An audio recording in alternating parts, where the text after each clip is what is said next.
Good day, everybody. We are day 414 from the start of the ecosystem build. We've got Cooter here who is warming up.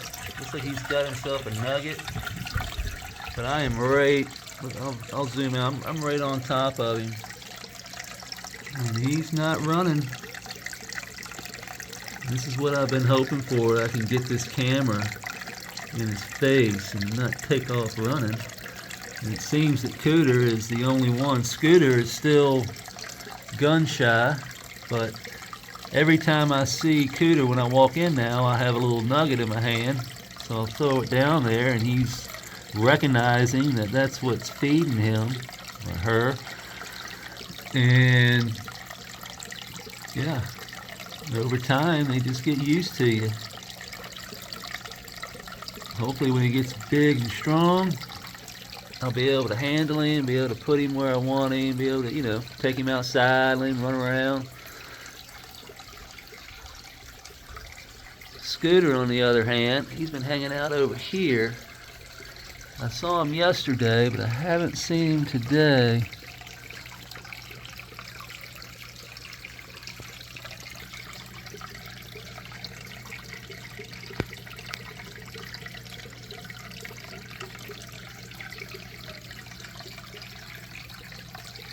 Probably up in that cut there, up in that hole. There's a channel that goes up underneath those rocks in the woods, so it's like a hole. Fish and things can swim up in there.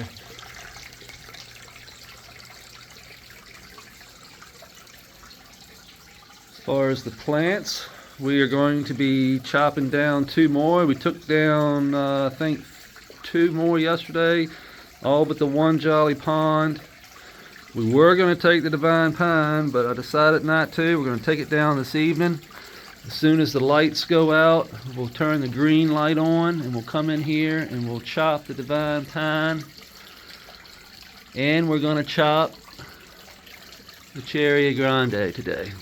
I mean, this thing is definitely there. See, we are starting to turn our hairs orange. Most of them are not white anymore. This is another good sign. That's where I like them anyway. The leaves get crispy. It means these buds are sucking in all that nutrient. It's in those leaves, putting it all in there. And we are right at harvest. We just let them dangle on out, and by letting them dangle, I'm doing the same thing as a scrog nut. I'm getting light to those lower buds. I'm getting light all to these sides. So if I prop these up, these lower buds aren't getting that light that they need to finish. Same as over here. You see, I just super crop everything. That's what I like to do. It works. And I don't have to deal with nets. I don't have to deal with poles and rods. I just come in, cut, hang upside down. It's already trimmed. It's already ready to go. All the leaves that we've been cutting are just going right on top of the soil. And that's where they belong. And that's what nature does. It just drops them right on top. So throughout the season, throughout the veg, I like to take my leaves and chop them up. And during the fall, so when these leaves get done, like these, I don't really like to chop them. I just like to lay them and cover the ground like nature would. Chopping them up is going to let that decay a whole lot faster. The bugs and all the biology and everything down there that's breaking down those leaves,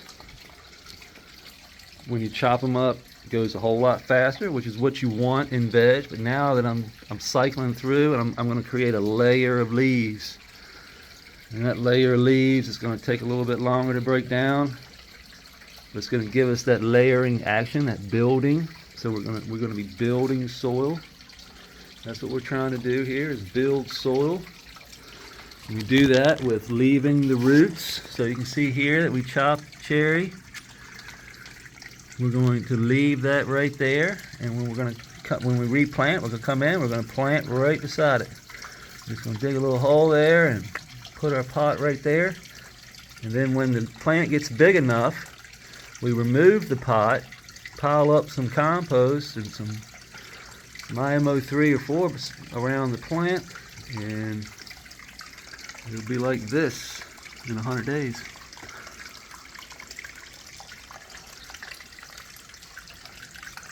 And that's the routine that we're going to go with this bed. We're going to be adding so we've got our IMO 3 and 4 over here. We got it laying on top of plastic because I didn't want it actually in the bed. I wanted it to dry out a little bit, which it's really not doing because I got it too thick. I need to get it thinner, but it's been run through twice now, so it's been cooked twice. It's been IMO 3, and then we added some rabbit pellets, basically call it IMO 4, and some soil, a little bit of soil to it, I guess you call it IMO 5, but I didn't add much soil. As you can see, it's mainly wood shavings, so basically sawdust, soil from the forest, from the woods around my house, basically like sponge wood, very fine sponge wood. We've got wheat bran. That's the activator, basically. We use wheat bran to activate. That's what gives the microbiology, the food source, to really start breaking down all this mineral, basically, that's in the wood and in the bark and already in the soil, plus the rabbit pellets that are in there. The rabbit, all that gets broken down. We run that at 120, 115 degrees for 4 days each time. And this is what we're left with. So now we can just add, really, if we wanted to add some worm castings to this, if we wanted to add some chicken manure, we can add the JLF, the FPEs, all these things. Once we get it into the bed, this is what we'll be topping off. So we're just going to top off on top of this. All of this will have the IMO 4 and 5 on top, and then we'll throw some mulch on top of that we have outside in our bed, and we'll be ready to go.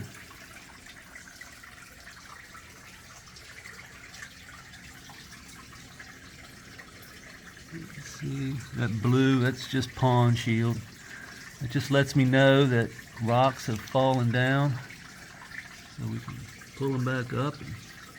We started to see a lot of blue. If we did, that would let me know that all this is shrinking down and needs to be either pulled back up. You can see that we're starting to get that soil that's being broken down by all the critters and the millipedes and the worms that falls down into the creek. Gives us some soil for plants and life to grow, and that's what we're looking for. So over time, over the next year, 2, 3, 4, all this stuff will be sinking down. We'll have to probably replace some of the moss, maybe. I don't know yet. We'll have to wait and see. The moss seems to be dying and then regenerating itself, so it gets eaten like down here, and then it starts to pop back in other places. So we'll have to see if we need to add another layer of moss. We might have to add moss. I'm not sure yet. We'll just have to wait and see how it goes. We do know that our Venus flytrap is getting overtaken.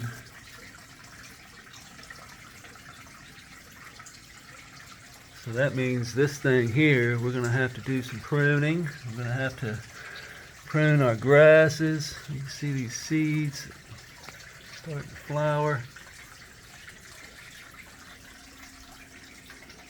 We're going to give the Blue Ridge, this is the strawberry crippler, give this a little bit more time, probably until Thursday. We're going to do Thursday night probably. We'll do this one in the Jolly Pond and the last Cherry Grande over there in the corner.